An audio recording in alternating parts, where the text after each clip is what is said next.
Hi guys, welcome to another episode of the Grapplers Academy. We're back again with a continuation of the passing series, and Si's got a couple of details today that we're going to add on to the previous episodes in the series. Yeah, so sort of building on the previous ideas of sort of standing passing, using sensitivity in your hands and looking for a reaction from your partner. It's going to build on one of the first couple of videos where we're getting in and getting your partner onto their back and using the sensitivity in your hands and the feedback that they give you from their legs to basically bypassing that leg from what they do to try and recover guard or go into the attack. It looks like quite a simple pass, and once you've got a good amount of reps and got that sensitivity in your hands, it will become quite a high percentage pass for you as well.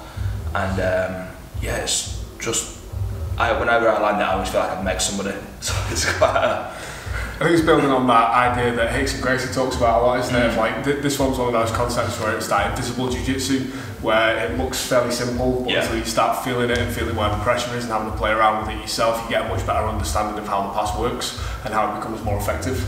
No, definitely. So I'm going to start it off where we're coming into this bit.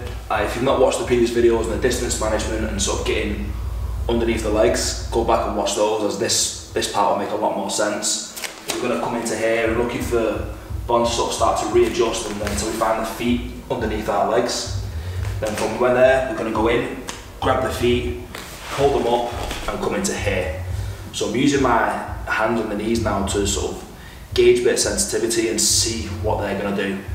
Now if I notice they're defending a little bit harder to one side, I'm typically going to go to the other side, just because they kind of show you where they favour.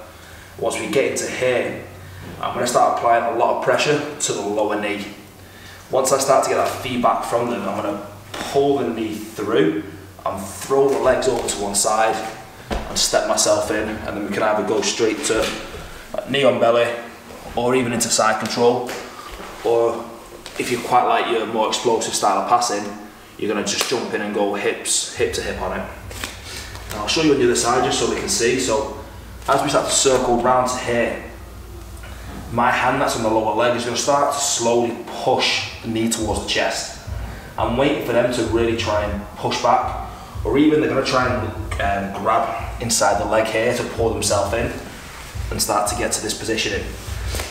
So that's the reaction that we're looking for, and as we're sort of here playing it, more often than not they are going to look for this. So once you feel that, you're going to pass the leg through and across, and at the same time as doing this, you're going to kick your inside leg back just so it's out of reach.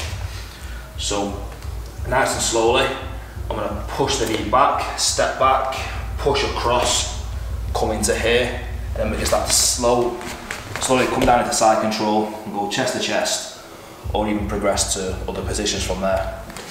It looks and feels like a really simple pass, and once you've got enough reps of it and you start to get used to playing it, it becomes just a real good reactionary tool to going off what they tend to throw at you. I think the beauty's in the simplicity of that one, using the basic concepts of jiu-jitsu, of using your opponent's strength against them, getting them to apply force in a direction that you anticipate, and then going around and navigating past the strength rather than going directly into it. So basic concepts of jiu-jitsu at work again. Go back and check out the other videos in the series on distance management. As I said at the beginning, that's going to make a lot more sense on how to enter into that position. We explained that in more detail in that video. And yeah, that's it. Make sure you hit the like button, subscribe button, drop us a comment below. Even whether you've had success with this or even no success with this, let us know so we can get the feedback, and also maybe go into further detail in the comments, or even do another video in any of the previous passes if they're required.